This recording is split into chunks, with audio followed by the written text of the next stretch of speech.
Evangelho segundo escreveu o médico Amado, secretário de Paulo, escritor também do livro de Atos dos Apóstolos.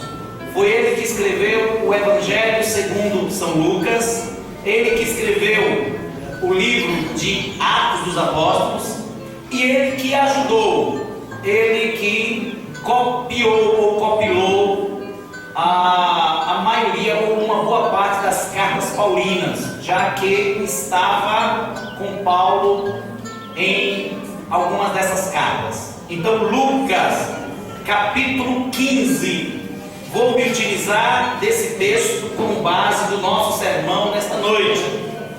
E a reflexão nesta noite será sobre a parábola do filho pródigo. E a parábola do filho pródigo tem algumas curiosidades.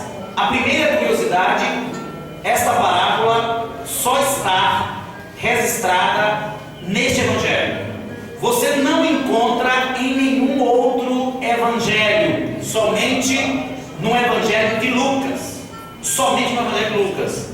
Nós temos 4 evangelhos chamados evangelhos sinóticos, mas somente o evangelho de Lucas registra a parábola do filho pródigo.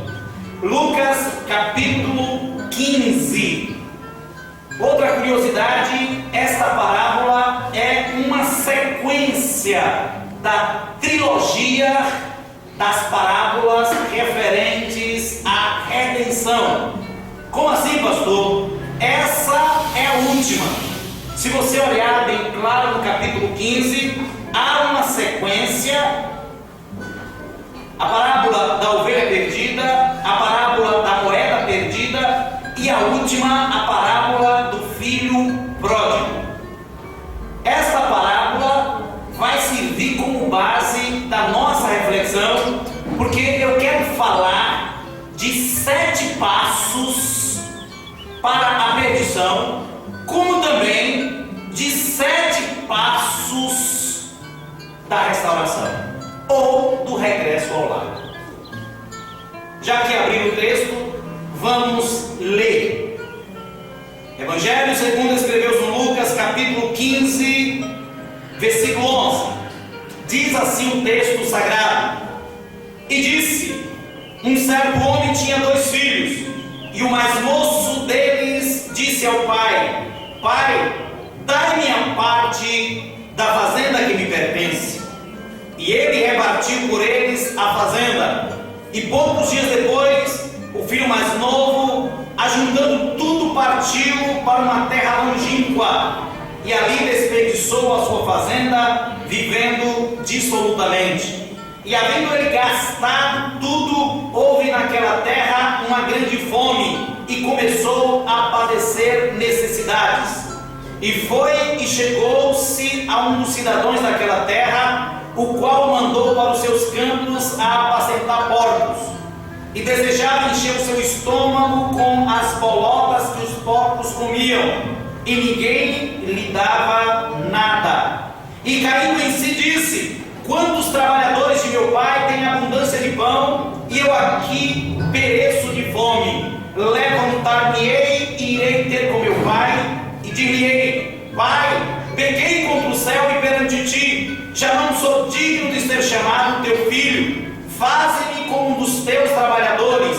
E levantando-se foi para o seu pai, e quando ainda estava longe, viu seu pai e se moveu de íntima compaixão, e correndo lançou-lhe ao pescoço e o beijou. E o filho lhe disse: Pai, pequei contra o céu e perante ti, e já não sou digno de ser chamado teu filho. Mas o pai disse aos seus servos: Trazei depressa a melhor roupa e vestiu-o, e ponde-lhe um anel na mão e a sandália nos pés, e trazei o bezerro cevado, e matai-o, e comamos e alegramos-nos, porque este filho estava morto e reviveu, tinha se perdido e foi achado. E começaram a alegrar-se.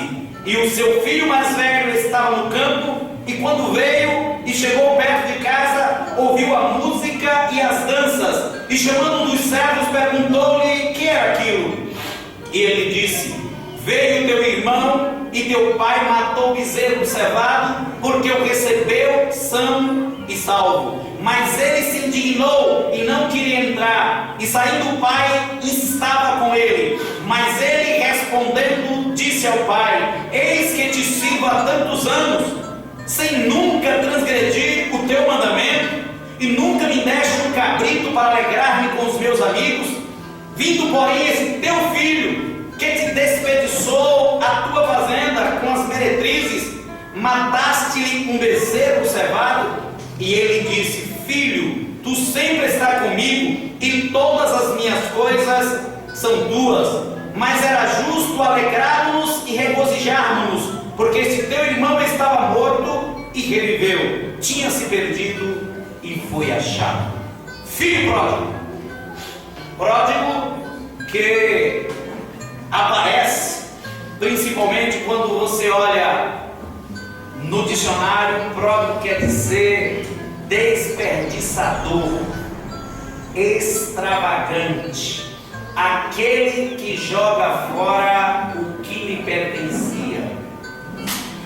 Esta parábola, ou este contexto, nos dá a base para refletir com os irmãos nesta noite sobre os 7 passos para a destruição. Contudo, nesta vida, depende do primeiro passo. E até é filosófico isso. Alguém disse: para se ter sucesso na vida, precisa do primeiro passo. Para se ganhar uma corrida, precisa do primeiro passo. Para ser alguém na vida, precisa do primeiro passo. Tanto para a vitória, como para a derrota. Mas algumas coisas precisam, antes de nós mesmos falarmos o passo a passo, o que levou aquele jovem ao fracasso, à destruição, à ruína, à degradação de todas as formas que falamos. Nós temos que entender algumas coisas que está embutida nesse texto e que a nossa cultura ocidental muitas vezes não se apercebe. Jesus, quando propôs esta parábola, ele estava falando para ouvintes que conheciam a cultura judaica, a cultura do povo judeu. E aí nós temos que entender primeiro quem eram os judeus. Judeus, originalmente falando, eram descendentes da tribo de Judá, um dos filhos de Jacó.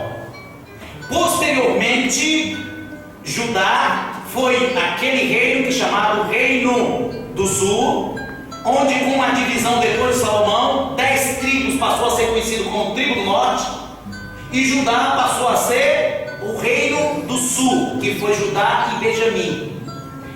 Judá, nesse momento, passou a ser o reino de Israel.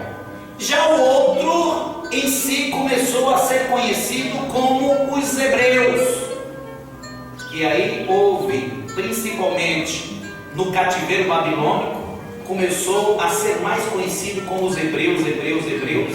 E alguns estudiosos chegam a dizer que chamava de hebreus pelo fato da sua origem lá, já que Abraão foi chamado de Hebron. E aí eles adquiriram esta nomenclatura. Passou-se então a chamar judeus. Com isso, não quer dizer que pelo fato de pertencer à religião judaica ou judaísmo, não tem nada a ver com judeus.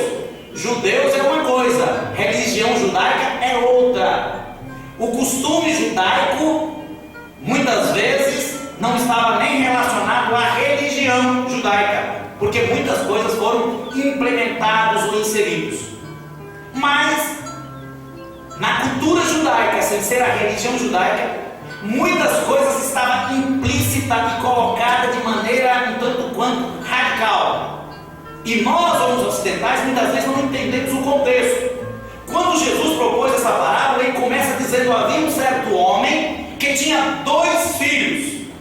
E aí ele diz: e o mais novo se aproxima do seu pai e lhe faz um pedido que para a gente talvez seja natural. Diz assim, ó, e o pai se dirige, e o filho se dirige para o pai, diz o quê? Meu pai, dá a minha parte de quê? Da minha herança, da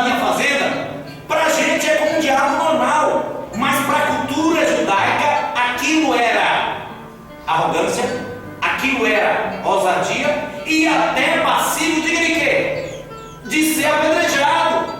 Por quê? Porque a primeira coisa que se entender é quando ele se pedia a herança, ele tinha que dizer o quê? Meu pai tem que morrer, porque só era dada a herança depois do pai. Segundo, se ele era o mais novo, era o mais velho que tinha o poder de decisão. E como era a divisão da herança na cultura judaica? Era dividida da seguinte forma: primeiro o primogênito, 50% da herança era dele, o restante era pela quantidade dos outros filhos. Então a partilha não é igual. Então quando ele chegou e se dirigiu para o pai: meu pai, dá minha parte da minha herança, aquilo era uma ofensa. Segundo, nós entendemos que quando ele se dirigiu para o pai: aqui me pertence, a pergunta que não deixa calar: pertencia o quê? Se ele era o mais novo, possivelmente o que ia sobrar seria algo infimo, algo que era desprezível. Então, primeira era a ofensa para o pai, segunda era a ofensa para o irmão que mais velho. Mas quando ele disse: meu pai, dá-me a parte da minha herança, e aí no momento, diz o texto, que o pai fez o quê? Dividiu, deu a parte da herança dele, e aí ele resolve ir embora. Não está implícito no texto, não está claro no texto, não está mostrando no texto, mas possivelmente ele resolveu ir embora, possivelmente por esse motivo, porque as pessoas não iam olhar com os bons olhos o quê? Alguém que pegou antes do tempo a sua herança. Então ele diz o quê? Eu vou ter que sair de quê? De cena. E para eu sair de cena eu tenho que ir para bem longe, o mais distante possível do meu habitat natural, da casa de meu pai, da fazenda, desse contexto. Porque se este povo que conhece o contexto judaico, deste povo que conhece a cultura judaica, deste povo que conhece como é os nossos costumes, ele vai nos apedrejar, porque a própria lei dizia isso: digno de morte é quem o quê? Desonrar. Diga quem? O pai. E aquele não desonra. E aí vale salientar, depois do pai, quem tinha um poder maior de decisão, diga quem era? O irmão mais velho. E ele não estava com certa moral com o irmão mais velho. Você vê no próprio diálogo. Mas o pai assumiu todas as consequências. Diz o pai, de maneira clara, direta e objetiva, despediu, ou seja, repartiu com ele os seus bens. E aí vem o primeiro degrau para a destruição, o primeiro degrau para a perdição, o primeiro degrau para a queda. Foi a sua exigência: pai, dai-me aquilo que me pertence. Pai, dai-me aquilo que me faz jus, que eu tenho direito. Mas ele tinha direito? Não, ele não tinha direito naquele momento. Não tinha direito em receber, porque o pai ainda estava vivo, e não tinha direito exigir, como se estivesse colocando uma faca no pescoço: eu quero a parte que me pertence. Embora no diálogo se pergunte: mas por que, meu filho? Aqui está tão bom. Mas aquele menino, ou aquele jovem, ou aquele rapaz estava predestinado e sendo inconsequente. Ele não estava medindo esforços. Possivelmente estava num processo natural de cegueira espiritual. Ele não estava vendo lá na frente, estava vendo somente o momento. E aí vem o segundo passo, porque o segundo passo foi: eu tenho que ir embora daqui, eu tenho que ir para bem distante. Quanto mais longe, melhor. Eu quero estar longe do meu pai, eu quero estar longe do meu irmão, eu quero estar longe do meu lar, eu quero estar longe da minha casa, eu quero estar longe do meu habitat natural, eu quero estar longe daqui. Diz o texto que ele, pegando tudo o que lhe pertencia, partiu para bem longe. Diz algum texto assim que foi para uma terra distante. Aí vem o terceiro passo para a destruição, para a perdição, que foi desperdiçar, estragar, jogar fora tudo o que ele tinha. Diz o texto que ele dissipou os seus bens e gastou de maneira dissoluta, de maneira desenfreada. Ele não mediu esforço para estragar os seus bens, estragar a sua saúde, estragar a sua moral, estragar a sua dignidade. Mas ali veio um momento de crise, não somente para ele, mas para a cidade. Diz o texto: e houve uma tamanha fome naquelas terras. E aí, irmãos, veio a experiência amarga. Primeiro, ele tinha gastado tudo que tinha. Por gastar tudo que tinha, surgiu a sua última alternativa. E qual foi a sua última alternativa? Se dirigir para os cidadãos daquela cidade e pedir o quê? Emprego, que possivelmente não era tratado assim na fazenda do seu pai. Porque na fazenda do seu pai, mesmo ele desenvolvendo atividades as mais diversas, não era tido como empregado, mas tido como o quê? Herdeiro. Mas ele foi procurar, e diz o texto que a atividade mais desprezível para um judeu era o quê? Cuidado com o porco. Não somente isso, além disso, diz que a fome era tamanha que ele desejou. Você sabe o que é? Você está vendo os porcos comendo, alguns textos dizem o quê? Alfarrobas, aqui diz bolotas, que possivelmente era uma erva ou uma vagem. Não vou dizer, pode ser, né? A grande questão, quando você olha, o que estava proporcionando para o porco era algo desprezível, era algo que não se utilizava numa alimentação convencional para seres humanos, para pessoas. E ele desejou. Mas por que ele desejou? Porque ele estava necessitando comer, ele estava necessitando matar a sua fome. Diz o texto sagrado que ele em si desejou comer a comida dos porcos. Sabe o que é isso? Humilhação. Quando a pessoa está, irmãos, numa queda, está num processo de degradação, primeiro moral, depois social, depois espiritual, e aí vai numa sequência lógica, é como alguém que tropeça descendo de um ônibus. Por mais que a pessoa queira se apoiar, já notou que é só uma contagem de tempo? Alguém até já criou uma frase, né? Sair catando o quê? Ficha. Não sei por que surgiu isso. Nunca vi alguém continuar catando ficha. Mas já notou que você vai o primeiro tropeção, você vai se apoiar para o segundo, o terceiro, e vai aumentando, não tem como. E aí a queda, meu amado irmão, é terrível. Não sei se os irmãos já passaram por esse triste episódio na sua vida de tropeçar ou cair de um ônibus, de um ponto de ônibus cheio. Não tem coisa pior. E aí você fica entre a cruz e a espada. Por quê, pastor?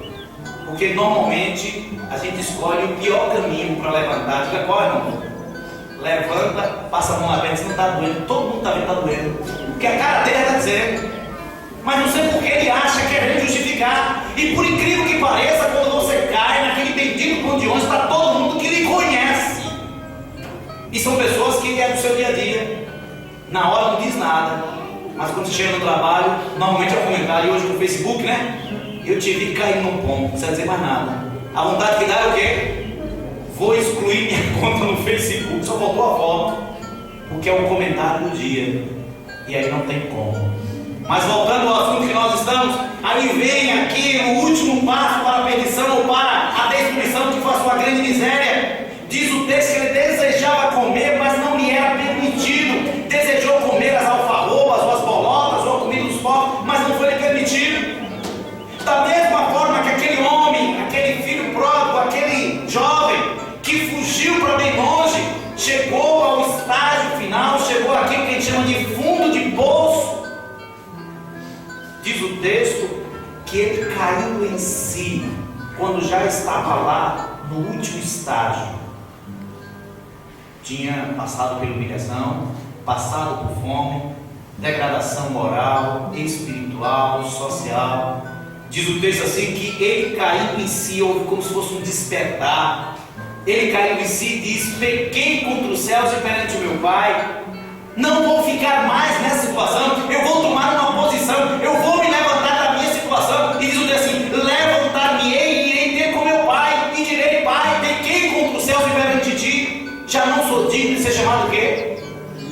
Um dos teus filhos. Me permite eu entrar na tua fazenda como um dos teus trabalhadores, como um dos teus jornaleiros, aquele que tem uma jornada de trabalho. Eu não quero mais o status de filho, pelo que eu fiz contigo.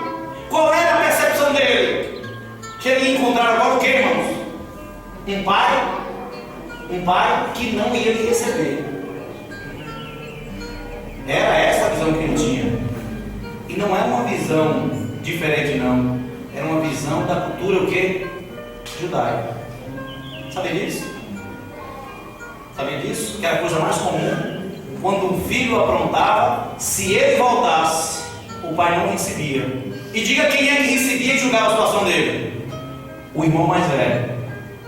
Pastor, tem base bíblica disso? Tem. Quem é que não lembra do caso de Davi? Quem é que não lembra quando Absalão aprontou? Porque foi Absalão que, para vingar a desonra de sua irmã, lembra? Ele fez o quê? Chegou lá e matou. E aí ele fugiu. Quando ele voltou para Jerusalém, quanto tempo ele ficou sem Davi vê-lo? 2 anos.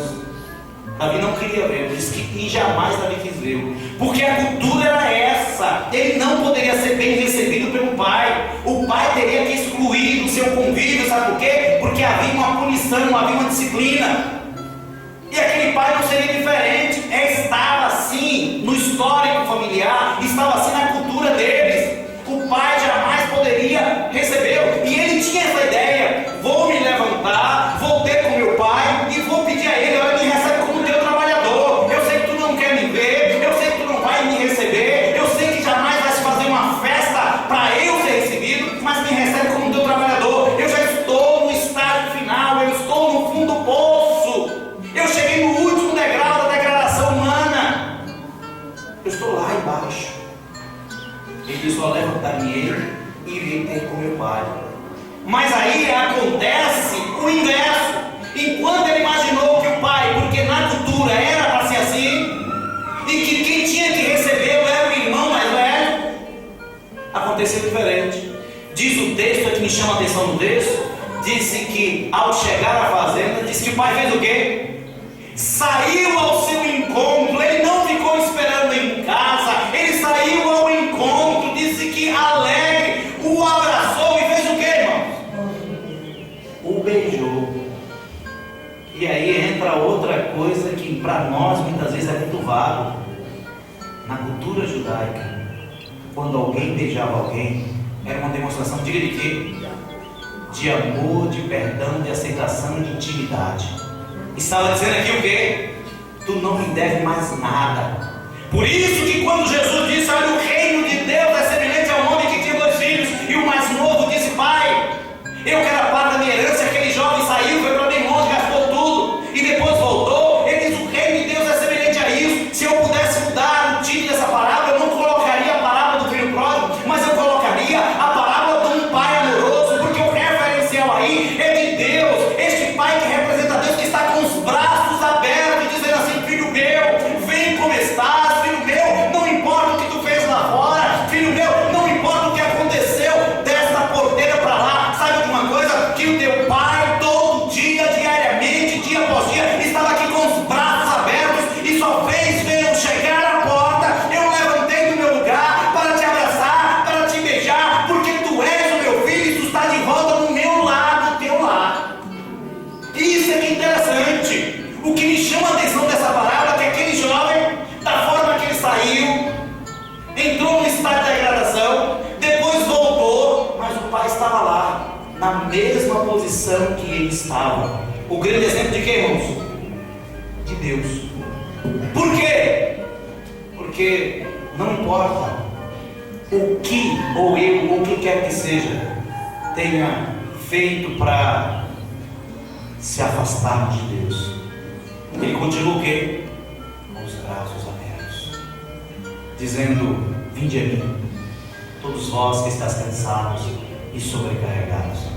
E o interessante é que aquele homem, diz o texto assim, e ele recebeu jubiloso, e ele recebeu com imensa alegria, e ao abraçar o seu filho e beijar, ele deu uma ordem para os seus escravos, os seus servos. E sabe qual foi a ordem que deu? Traga uma roupa nova, traga sandálias e coloque nos seus pés, e outra coisa, está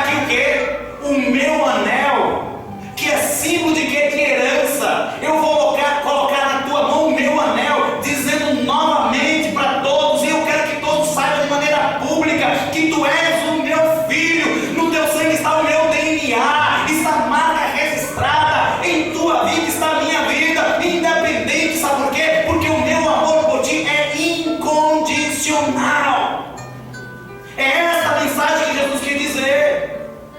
É essa a mensagem. E aí vem aquelas curiosidades teológicas que nos surgem. Por que que essa parábola só está registrada em Lucas e não nos outros evangelhos? Por que que é uma trilogia de 3 parábolas? Por que que Jesus distorce, como eu digo assim, desfaz, remexe com toda uma cultura? Os discípulos que eram judeus, a primeira coisa que pensou, disse: mas o que é isso, mestre? Mas o que é isso, Jesus? Tu está desmanchando a nossa cultura, tu está desmanchando os nossos ditames. Isso é de geração a geração, desde Davi, desde Abraão, desde os patriarcas. Nós nunca mudamos, e de uma hora para outra, nós éramos muito rígidos, jamais permitiríamos que um filho que foi desobediente aceitarmos com tanta naturalidade e darmos uma festa. Quando aquele irmão mais velho voltou, irmãos, diz o texto assim, ó, e ele estava no campo trabalhando e ouviu o quê? Ouviu o quê? O som de música e também de quê? De dança. Se nós pudéssemos nos aprofundar no texto, quando aquele jovem saiu, porventura teve festa? Não. Nesse período de toda a ida para ele teve festa? Não teve festa. Mas aquele homem, aquele filho, quando chegou e ouviu, a primeira coisa perguntou: o que é que está acontecendo aí? Qual é o motivo de tanta festa? Qual é o motivo de tanto júbilo? Qual é o motivo de tanta dança? Qual é o motivo de tantos gritos? Qual é o motivo de tanta euforia? Qual é o motivo dessa algazarra? Há tempo que eu não vejo isso aqui. Sabe o que foi que os servos disse para ele? O teu pai te convida, o teu pai te convoca, o teu pai diz o quê? Vem logo, ele tem pressa que você esteja lá para ver. A maravilha!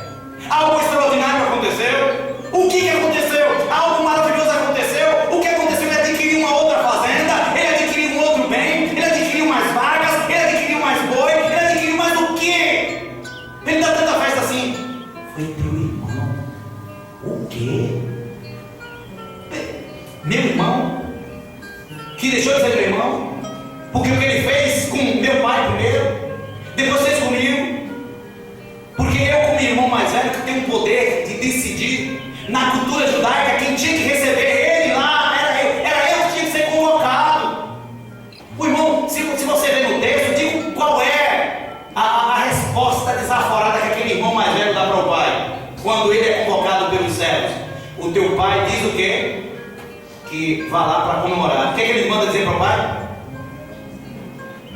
Já viram no texto como é que ele não? Diz a ele que esse teu filho, ele não chamou meu irmão, ele chamou teu filho. Quer dizer o quê? Não tem parte comigo, é igual a ti, é fazer do mesmo saco. Não te honrou e tu se igualou a ele. Eu não vou entrar, eu não vou mais para essa festa, não me cabe a mim. Agora você vê aquele pai amoroso. Diz que o velho fez o quê?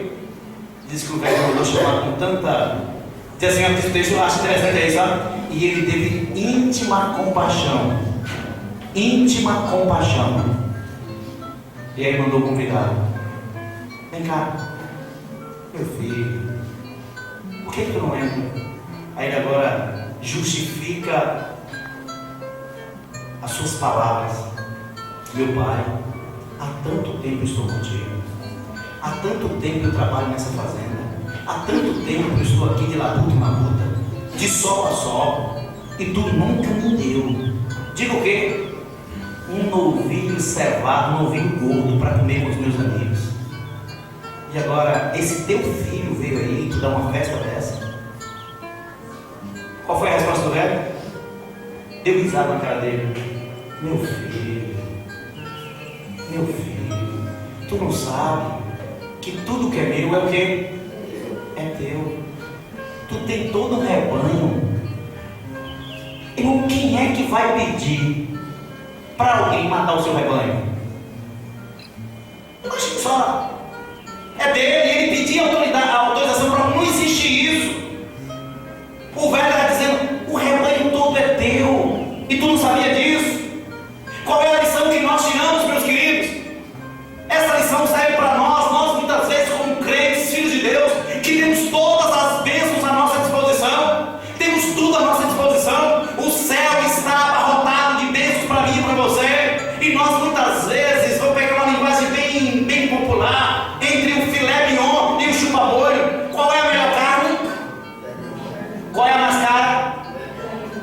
primeira.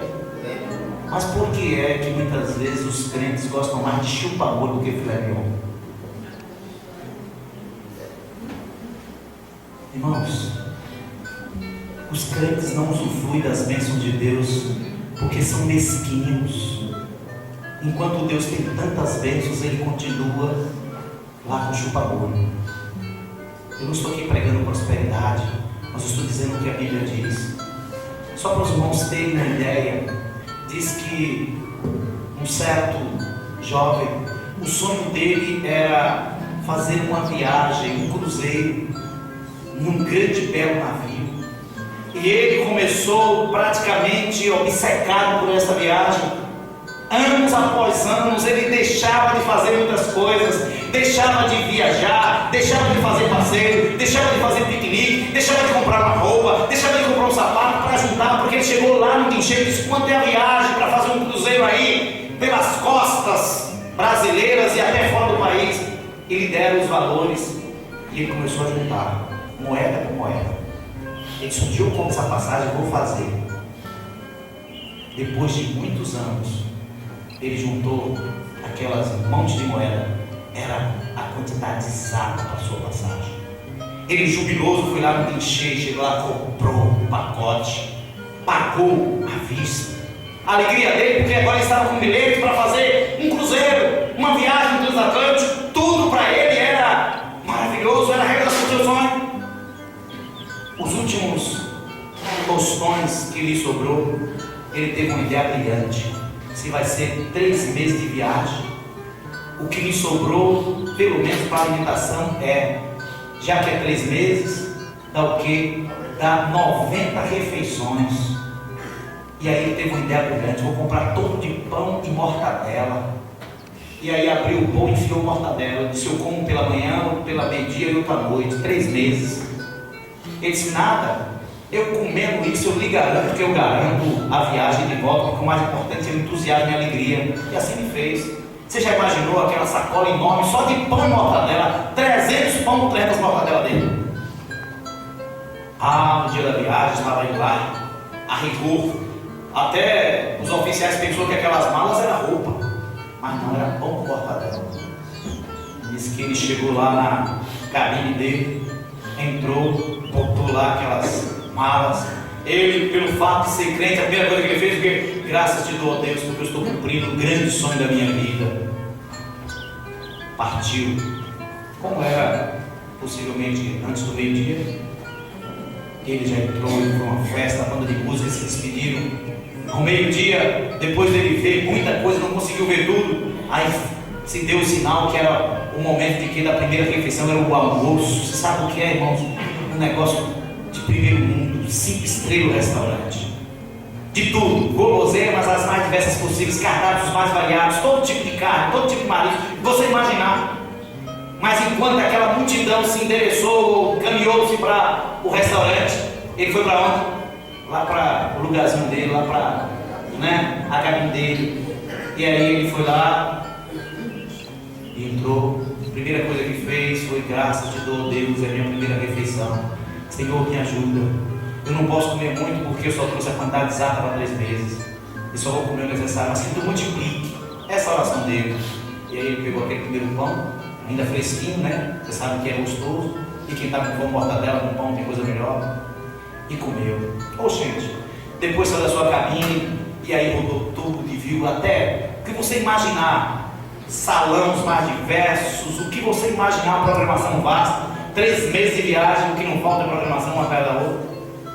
À noite, chegou a hora do jantar. Da mesma forma, foi dado lá o aviso para todos se encaminharem para o restaurante. E ele foi lá para onde? Para a sua cabine. Com isso, de alguma forma, os olheiros, principalmente, capitão do navio, começou a ficar de olho e alguém avisou: olha, tem um tripulante, ou um passageiro, melhor dizer, que no momento das refeições, ele, em vez de ir para o restaurante, não aparece no restaurante. Aí já ficaram de olho. Primeiro dia, segundo dia, terceiro dia, irmãos. Diz que na hora da refeição, diz que ele entrou na cabine e quando abriu, já o pão já estava duro. Aquela mortadela já estava ficando. Já não é, né? Os irmãos já viram que você abre o pão assim, ela segura. Você não consegue. O pão já grudou na mortadela. Cada umidade da mortadela. Não sabe o que eu estou falando. né? Você vê assim, ó, a mortadela já mudou de cor, não sei porque, fica branquinha, não sei onde é que aparece aquilo. Fica branquinha, perde a cor, fica branquinha. Não está ressecada ainda por causa da umidade está dentro, mas fica assim. As que já passaram por isso, que quando abre, você não consegue ver mais a mortadela. A mortadela está coberta com a massa do pão, e o pão já começou a ficar duro. A primeira coisa que ele fez foi: Senhor, me ajuda, Senhor, amolece esse pão. Senhor, dá sabor nessa mortadela. Olha a oração. Com isso, o capitão já começou a observar. Meus queridos, não sei por quanto tempo, talvez 2, 3, 4 dias, no momento que ele se dirigiu para a cabine, ele vacilou e deixou a porta aberta. O capitão estava de olho, acompanhou ele de pontinha de pé, no momento que ele estava ali, impondo as mãos na refeição, aquela sacola aberta com um mundo de pães e de mortadela. Quando ele terminou a oração: Senhor, me ajuda, Senhor, me dá graça, Senhor, já está ficando duro o pão, não sei o que é que eu faço mais, ainda é o 4º dia de viagem, temos ainda mais 2 meses lutando pela frente. Quando terminou a oração, deu amém, ele se assustou com o capitão. Capitão, meu jovem, você não gosta das refeições que é servida aí? Ele disse: não é isso. Você não gosta das comidas mais variadas? Até a gente se preocupa com o cardápio, se há uma refeição em especial a gente providencia, mas para proporcionar o melhor para o passageiro. Ele disse: não é isso. Ele disse: meu jovem, você não gosta do suco, das guloseimas, das sobremesas, dos pratos? Não é isso. E o que é? Ele disse: é porque eu não tenho dinheiro. Aí o capitão deu risada dele: meu jovem, quando você compra a passagem no guichê, você tem direito a tudo já está pago.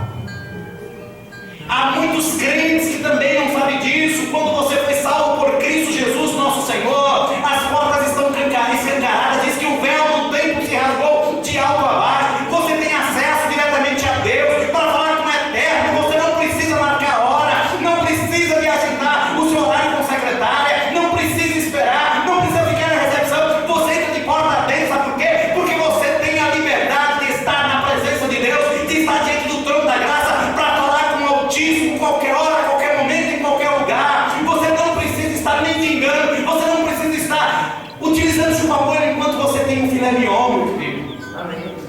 Você é salvo por Cristo. Você tem um Deus que está à sua disposição. Talvez você não saiba compreender. Quando Jesus disse assim, e aquele jovem disse: há tanto tempo estou contigo que tu nunca me deu um cabrito. E o pai disse: tudo que é meu é teu. Ele disse: assim também é o reino dos céus. Tudo está à nossa disposição. Para concluir e fechar essa reflexão, primeira pergunta que eu faço nessa noite: você como filho pródigo, que só você pode responder, está afastado, está longe da casa paterna. Você pode dizer: pastor, eu estou nessa situação, o meu desejo é comer a comida que está destinada aos porcos, eu cheguei neste ponto, mas também eu posso ver que meu Pai Eterno está com os braços abertos lá me esperando para me abraçar e dizer: esse filho estava morto e reviveu, estava perdido e foi achado, comamos e nos alegramos. Esta é a palavra, esta é a palavra nesta noite para você. E você pode responder positivamente: eu sou este filho pródigo que estou voltando à casa paterna. Porque este pai que burlou, passou por cima por toda uma tradição judaica. Primeiro, a tradição judaica não permitia que o pai fosse receber um filho que pediu a herança antes do tempo, porque competia ao irmão mais velho.